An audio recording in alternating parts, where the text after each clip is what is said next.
With all the anticipation building for Death Stranding 2, it felt fitting to not only revisit Death Stranding, but also the first game Kojima directed, Metal Gear Solid. Across both titles, one thing becomes clear: Hideo Kojima is obsessed with the idea of the American hero, and more specifically, its deconstruction. Hi, I'm Obsessing Again. I'm not here to review, I'm here to deep dive. You name it, I've probably got an opinion on it. Kojima's admiration for the United States is rooted in pop culture, music, TV, and more importantly film. As Kojima once said, just like the human body is 70% water, I am 70% film. Throughout his work, his characters, stories, and worlds often reflect a deep fascination with America, but this isn't blind love. He builds the American hero and then carefully dismantles them. From the hyper-militarized Cold War anxieties of Metal Gear Solid to the fractured post-apocalyptic loneliness of Death Stranding, Kojima uses familiar Western archetypes to explore very Japanese questions. What does it mean to sacrifice yourself for others? What is duty really, and who truly benefits from heroism? The American hero is unique. Where Japan elevates supernatural beings, Goku, Ultraman, Godzilla, American media champions the grounded strongman, lone wolves with scars, grit, and often guns. Characters who rise above their limitations and remake themselves, fitting the American dream narrative perfectly.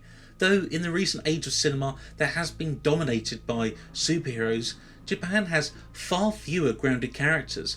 Again, Super Sentai is perfectly suitable for entertainment, but for the adult audience, America continues to dominate.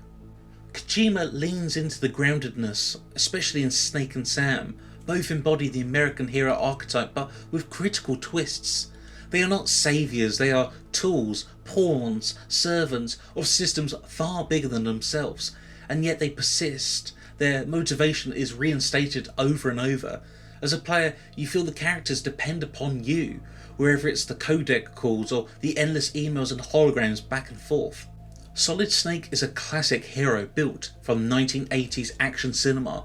He's John Rambo, Dutch from Predator, with a dash of Clint Eastwood's steely gaze, but most notably, he's modelled after Snake Plissken from Escape from New York. The eye patch, the grit, the name. Kojima references directly in Metal Gear Solid 2, and the homage is no secret, but that's for another video. See you in hell, Liquid. But unlike those American icons, Snake is not triumphant. He doesn't have parades in his honour. He deviates from throwing grenades, beating his chest and singing the Star-Spangled Banner. He's a clone, a byproduct of a military-industrial experiment, trained to kill but hates war. He's a peacekeeper who is forced to use violence to preserve peace. He's treated as a myth, but he's tired of being one. What I appreciate about his story is him being a clone. Isn't necessarily a question on if androids can be humans and what it means to be human. This trope is glossed over for a more compelling conversation. A question of who is your master, who do you answer to or for. Throughout the twists and turns, it's increasingly hard to decipher who to trust and who you even are. This inner turmoil you wrestle with makes Snake more compelling than his gaming counterparts. He is both the weapon and the warning. That's right, you belong on the ground. You should crawl on the ground like the snake you are. Sam, by contrast, is a quiet, weary loner in a world ravaged by supernatural catastrophe. He's not a soldier, he's a courier, a glorified delivery driver rebuilding America, one package at a time. But beneath that premise lies one of Kojima's most pointed critiques.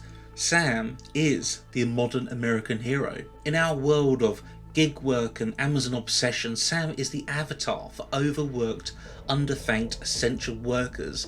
The rating systems, fragile deliveries, careful time management, it's all a haunting reflection of our real world priorities.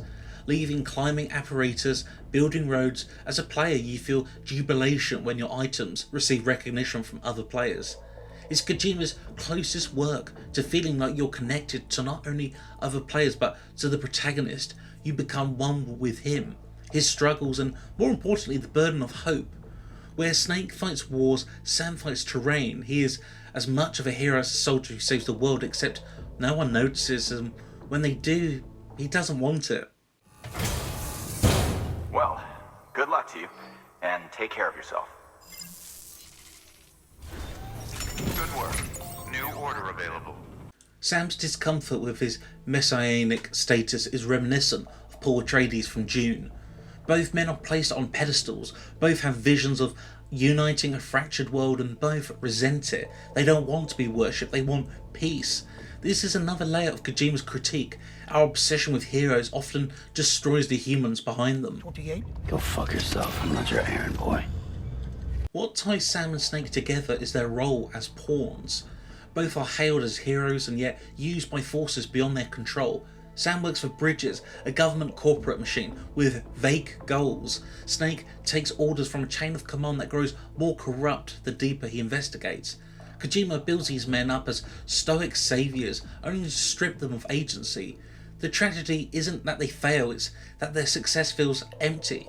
What did they win? Who really benefited? This is Kojima's central trick. He creates the perception of American power fantasies and then deflates them with Japanese existential dread. Both Sam and Snake carry a distinctly Japanese sense of duty. Like samurai, they live to serve others. Snake is a clone created without choice. Sam is burdened by grief and the expectations of others.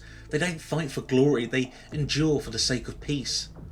This cultural fusion mirrors other Japanese works like Akira, a post-apocalyptic epic full of spiritual questions, societal decay and youth burdened with uncontrollable power. Akira and Death Stranding both explore worlds shaped by mass trauma and the fragile attempt to rebuild.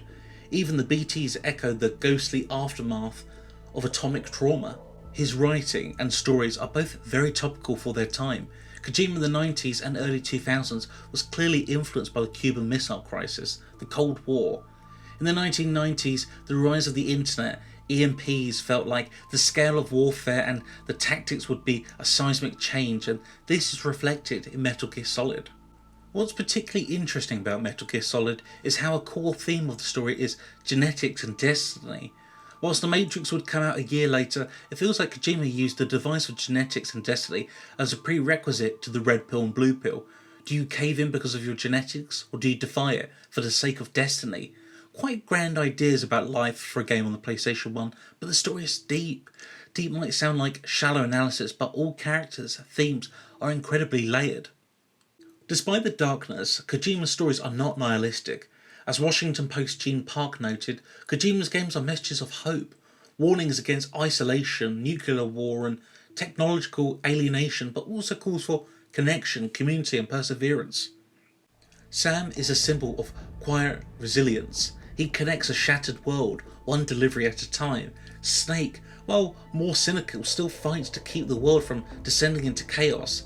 Neither man is flashy, neither one seeks glory, but they show up, they serve. That to Kojima is heroism. That message is the optimism of the American dream mixed with the awareness of what warfare can do to a country like Japan in the Second World War. Thanks for dropping by again. It's always good to see you. With heroism, you must examine the perception of being a hero and how it affects everyone around. As Solid Snake, you are lauded as the great spy. When characters meet you, they exclaim not only their excitement, but your stature boasts the idea of a level of mythicism. It's empowering as a player, but it changes how you see Snake, yourself. Meeting Otacon felt like I was looking at Kojima himself. Otacon, probably my favourite character in Metal Gear Solid. Upon saving him, he becomes an ally who supports you during missions. This first encounter, he's a nervous wreck, and depending on how you end the game, he's an ally or a confidant. I believe that Otacon is a muse to Kojima.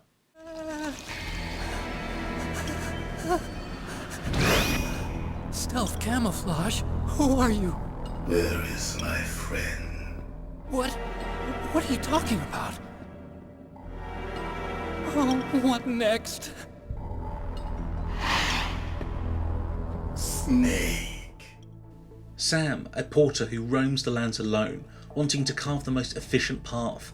Solid Snake, a decorated war veteran who doesn't want to fight, who is anti-war. These characters are brought to life by one man.